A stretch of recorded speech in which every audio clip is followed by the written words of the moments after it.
Penguin Random House Audio presents South of Nowhere by Jeffery Deaver. Read for you by Kaleo Griffith.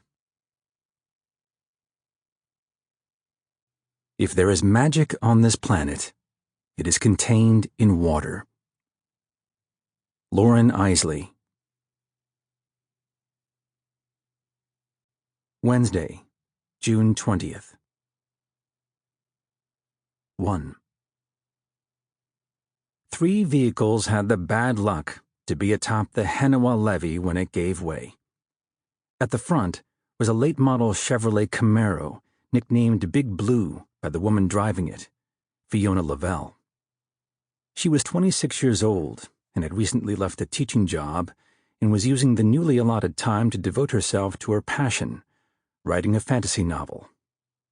Traveling from Reno to Fresno for a spa getaway, she had taken this more demanding but picturesque route through the mountains. In jeans and a red crop top under a gray sweatshirt, Lavelle gripped the wheel firmly, her car countering the lashing wind.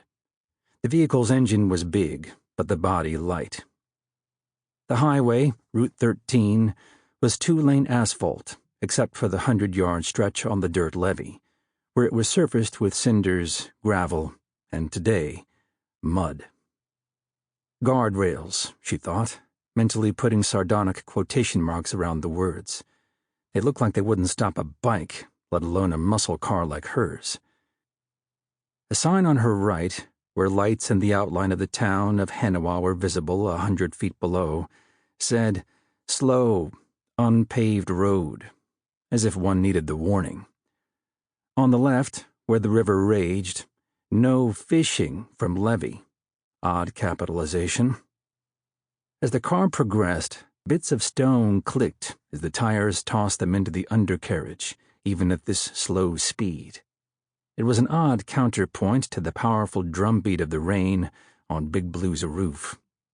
"Well," she gasped, as a wave splashed from the river into the air and spattered the windshield. The never summer was relentless, racing downstream, south, a speeding train, nearly even with the top of the levee. The rain had been torrential for the past hour. The velocity of the river had to be twice hers, which was about 20 miles an hour or so. On the opposite bank was a steep cliff, craggy and dotted with small caves. She noted an old graffitied heart in red. In the center, LM plus DP, forever. "What are you doing?" she thought. "Concentrate on the road." A flash of light appeared in her rearview mirror, the headlights of a vehicle behind her. Was the driver irritated at her slow pace? She was in a sports car, for heaven's sake. The underbelly was inches away from the messy ground. "Be patient," she thought to him, automatically assigning a gender. Unfair, she reflected, and then noticed that she was wrong altogether. He wasn't flashing the lights at her. The pickup had hit a pothole and the beams dropped in rows. "Sorry." She actually whispered the word aloud. As she approached the end of the levee, where the slick but dependable asphalt resumed, she began to relax. The clock on the dashboard read 6:14 a.m. The second vehicle on the levee was an F-150, piloted by Louis Bell, the self-described best drywall man in the town of Hinowah, California, if not all of Alachua County. He was listening to Taylor Swift and admiring the bright blue Camaro in front of him. Some cams came with 600 horses. Man, to hit the Hawks Canyon straight away behind the wheel of that beautiful machine. "Take your time," he thought to the driver. "Driving over this crap in a car like that? Take your time." The 50-year-old, moderately and not irrevocably rotund, was smoking and would remove the Marlboro long enough to sing along with an off-key but robust voice. He would also occasionally glance up at the low clouds, as if that would give him some indication of when the downpour would let up. What a storm! This part of the state, East Central, had been in the grip of a drought for the better part of 2 years. Not good for the #1 producer of fruits and vegetables in the country. Would this cure it? He didn't think so. He'd heard that downpours made only a small dent in solving the problem, as the water tended to vanish into places where it wasn't particularly helpful. On the seat beside him was a McDonald's bag containing 3 basic Egg McMuffins. He never went for the fancy things. Simple was better. Normally he had 4, but was trying to cut down, and was exercising his willpower, resolving not to start on the first until he hit the city limits of Fort Pleasant, the Alachua County seat, about 15 miles ahead. Though maybe he would celebrate getting off this damn mudslick 10 stories above Hinowah and eat half a sandwich, as if having to wrestle the wheel in the muck counted as exercise. Ah, the games we play. Bell's thoughts dipped to the job he was on his way to, plasterboarding one of the multi-gazillion-dollar houses in a new development west of the city. How the hell people could afford them, well, that was beyond him. Maybe some of the new companies moving here from the Bay Area and Sacramento.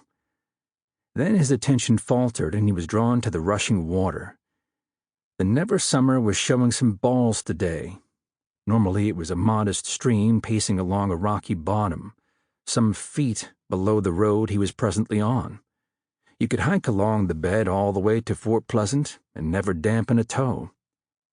Tense from the driving, Bell stretched and momentarily laid his right arm across the passenger seat back. Thinking of a few years ago, him and Nancy, then his bride of 6 months, parked in this same set of wheels, watching the sunset behind gold claim hills. She'd nestled against him and his arm on the seat, dropped to her shoulders, and he pulled her close. They kissed. She'd said, "You know one thing I never heard of?" "What's that?" "Making a baby in a pickup truck." He hadn't heard of that either, but they both decided it was a topic that deserved more consideration. The recollection, and the smile it engendered, occurred at precisely 6:14. The third vehicle on the levee road was a white Chevrolet Suburban, driven by George Garvey, who was glancing at the water cascading out of the bed of the pickup truck in front of him. It never occurred, as he'd never owned one, that pickups would need drainage. A day like this, they would fill up fast with what was probably a ton of water. He mentioned this to his wife Sonia, who looked up from her knitting. George was owner and operator of a small business that his great-great-grandfather had created and had remained in the family, non-stop, for more than 100 years. He was the front man and manager. Sonia ran the business office. As between the two, she was the silent type. George's eyes strayed from the flooded pickup truck to the dark gray sky, the clouds speeding west to east. Scudding, he thought, was the word. They'd had the option of taking interstates in 4 lanes, from Sonia's mom and dad to the 5, and then south. But a family conference had resulted in the decision to take this, a more picturesque route. He negotiated with Google Maps, and after some minutes, during which the algorithm seemed to ask, "Are you sure?" they got these directions. His wife said, "That town we passed, 10 miles or so. Hibbing. Wasn't there another one that somebody famous came from?" "Somebody?" George asked, as if it were an insult that she didn't know instantly. "Bob Dylan." "Right." Back to knitting and purling. George called to the most musical of the Garveys. "Kim, who's Bob Dylan?" "Who?" asked 17-year-old Kimberly. The blonde, more cute than exotic, to Garvey's immense relief, was examining a chipped nail. Neither she nor her friends could keep all 10 tips in pristine polish for more than a few hours. George, who had been a folk singer years ago, said, "The best songwriter who ever lived. Not than Drake or Taylor." Maybe a question, maybe a statement. "Hands down better than them." "What does that mean?" Kim asked with teenage exasperation. "Yes, better than them." No response. Beside her, skinny 11-year-old Travis was lost in his phone, LinkedIn via... Sample complete. Ready to continue?